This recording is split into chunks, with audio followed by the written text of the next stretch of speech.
Test ক্রিকেটে তখনও বাংলাদেশের হাঁটি পাপা। 2001 সালে মুলতানে বাংলাদেশের বিপক্ষে এক ইনিংসেই সেঞ্চুরি করেছিলেন পাকিস্তানের 5 ব্যাটসম্যান। ইনিংসে সবচেয়ে বেশি সেঞ্চুরির বিশ্ব রেকর্ড। বোলাররাই বা পিছিয়ে থাকবেন কেন? হায়দ্রাবাদ টেস্টে 5 বোলারের রান দেওয়ার সেঞ্চুরির তালিকায় নাম লিখিয়েছে বাংলাদেশ। হায়দ্রাবাদে বাংলাদেশের মূল 5 বোলারই ছিলেন দারুণ উদার। 2 পেসারই রান দিয়েছেন ওভার প্রতি 5-এর বেশি। 25 ওভারে 127 রানে একটি উইকেট নিয়েছেন তাসকিন আহমেদ। 19 ওভারে ঠিক 100 গুনেছেন কামরুল ইসলাম রাব্বি। 42 ওভার বোলিং করেও মেডেন পাননি মেহেদী হাসান মিরাজ। 165 রান দিয়ে উইকেট 2টি। সাকিব আল হাসান 24 ওভারে 104। হতাশার ইনিংসে দলের সেরা বোলার তাইজুল ইসলাম, তবে 3 উইকেট নিতে 47 ওভারে তিনি গুনেছেন 156 রান।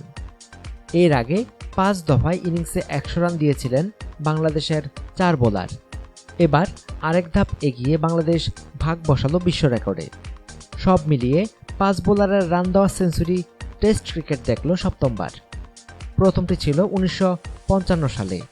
সেঞ্চুরি দেওয়া ও নেওয়ার 5-5 মিলে গিয়েছিল অস্ট্রেলিয়া ওয়েস্ট ইন্ডিজের জ্যামাইকা টেস্টে। 5 অস্ট্রেলিয়ান ব্যাটসম্যান করেছিলেন সেঞ্চুরি। 5 ক্যারিবিয়ান বোলার দিয়েছিলেন 100 রান।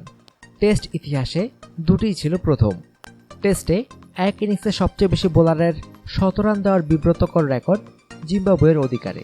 2004 সালে বুলায় টেস্টে শ্রীলঙ্কার বিপক্ষে 3 অঙ্কের রান দিয়েছিলেন দেশটির 6 বোলার।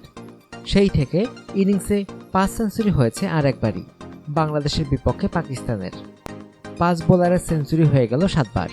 বিব্রতকর আরও একটি রেকর্ডে উঠল বাংলাদেশের নাম। অনুগ্রহপূর্বক সংবাদটি শেয়ার করুন এবং খেলাধুলার সর্বশেষ খবর জানতে স্পোর্টস লাইট সাবস্ক্রাইব করে রাখুন। ধন্যবাদ।